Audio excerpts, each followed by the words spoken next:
गणेश जी महाराज की जय। नारद उवाच वैकुंठाधिपतिं गत्वा गोलोकं किं चकारः तद्वदस्व कृपां कृत्वा मह्यं शुश्रूषवे नघ। नारद जी बोले, भगवान गोलोक में जाकर क्या करते हैं? हे पाप रहित मुझ श्रोता के ऊपर कृपा करके कहिए। मुनि नारायण बोले, हे नारद, पाप रहित अधिमास को लेकर भगवान विष्णु के गोलोक जाने पर जो घटना हुई वह हम कहते हैं, सुनो। उस गोलोक के अंदर मणियों के खंभों से सुशोभित सुंदर पुरुषोत्तम के धाम की दूर से भगवान विष्णु देखते हुए उस धाम के तेज से बंद हुए नेत्र वाले विष्णु धीरे धीरे नेत्र खोलकर और अधिमास को अपने पीछे कर धीरे धीरे धाम की ओर जाते हैं। अधिमास के साथ भगवान के मंदिर के पास जाकर विष्णु अत्यंत प्रसन्न हुए और उठकर खड़े हुए द्वारपालों से अभिनंदित भगवान विष्णु पुरुषोत्तम भगवान को शोभा से आनंदित होकर धीरे धीरे मंदिर में गए और भीतर जाकर शीघ्र ही पुरुषोत्तम कृष्ण को नमस्कार करते हुए गोपियों के मंडल के मध्य रत्न सिंहासन पर बैठे हुए कृष्ण को नमस्कार कर पास में खड़े होकर विष्णु बोले, श्री विष्णु बोले, गुणों से अतीत गोविंद अद्वितीय अविनाशी सूक्ष्म विकार रहित विग्रहवान गोपों के वेश के विधायक छोटी अवस्था वाले शांत स्वरूप गोपियों के पति बड़े सुंदर नूतन मेघ के समान श्याम करोड़ों कामदेव के समान सुंदर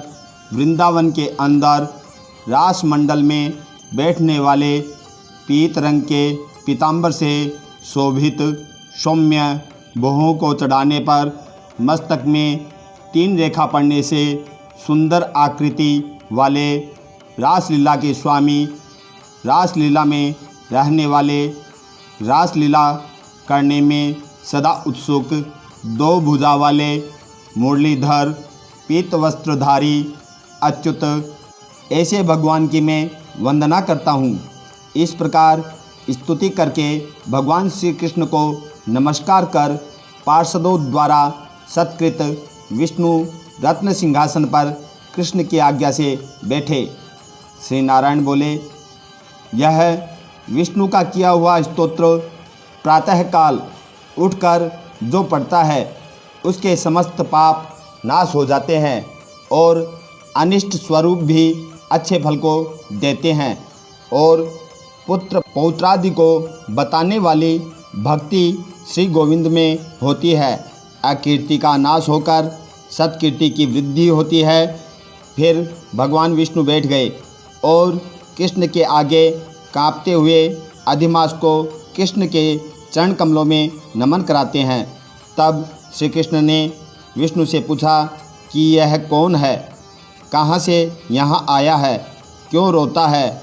इस गोलोक में तो कोई भी दुखगामी होता नहीं है। इस गोलोक में रहने वाला तो सर्वदा आनंद में मग्न रहता है। ये लोग तो स्वप्न में भी दुष्ट वार्ता या दुख भरा समाचार सुनते नहीं हैं। अतः हे विष्णु, यह क्यों काँपता है और आँखों से आंसू बहाता है? दुखित हमारे सम्मुख किस लिए खड़ा है? श्री नारायण बोले, नवीन मेघ के समान श्याम सुंदर गोलोक के नाथ का वचन सुन सिंहासन से उठकर महाविष्णु मलमास की संपूर्ण दुख गाथा कहते हैं। श्री विष्णु बोले, हे वृंदावन की शोभा के नाथ, हे श्री कृष्ण, हे मुरलीधर, इस अधिमास के दुख को आपके सामने कहता हूँ, आप सुने। इसके दुखित होने के कारण ही स्वामी रहित अधिमास को लेकर मैं आपके पास आया हूँ। इसके उग्र दुख की अग्नि को आप शांत करें। यह अधिमास सूर्य की संक्रांति से रहित है, मलिन है, शुभ कर्म में सर्वदा वर्जित है। स्वामी रहित मास में स्नान आदि नहीं करना चाहिए। ऐसा कहकर वनस्पति आदियों ने इसका निरादर किया है।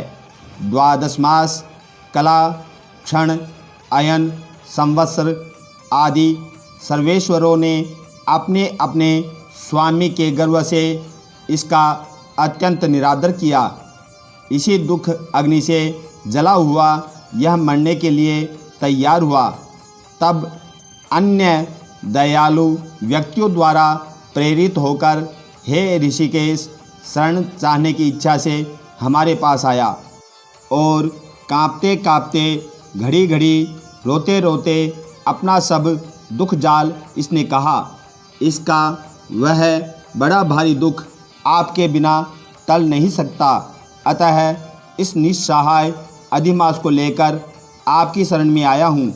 दूसरों का दुख आप सहन नहीं कर सकते हैं, ऐसा वेद जानने वाले लोग कहते हैं।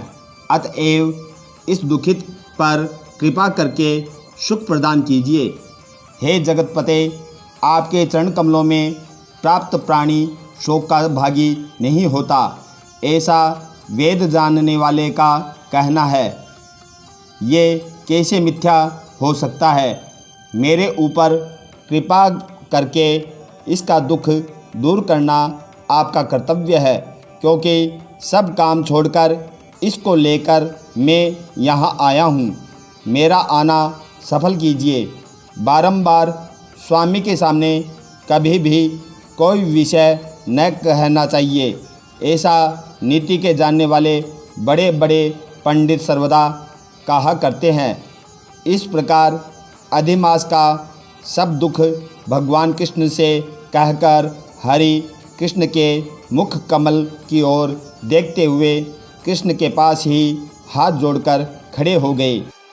ऋषि लोग बोले, हे सूत जी, आप दाताओं में श्रेष्ठ हैं। आपकी दीर्घायु हो, जिससे हम लोग आपके मुख से भगवान की लीला के कथामय अमृत का पान करते रहें। हे सूत जी, गोलोकवासी भगवान कृष्ण ने विष्णु के प्रति फिर क्या कहा और क्या किया इत्यादि लोक उपकारक विष्णु कृष्ण का संवाद सब आप हम लोगों से कहिए। हम भगवत भक्त नारद ने नारायण से क्या पूछा?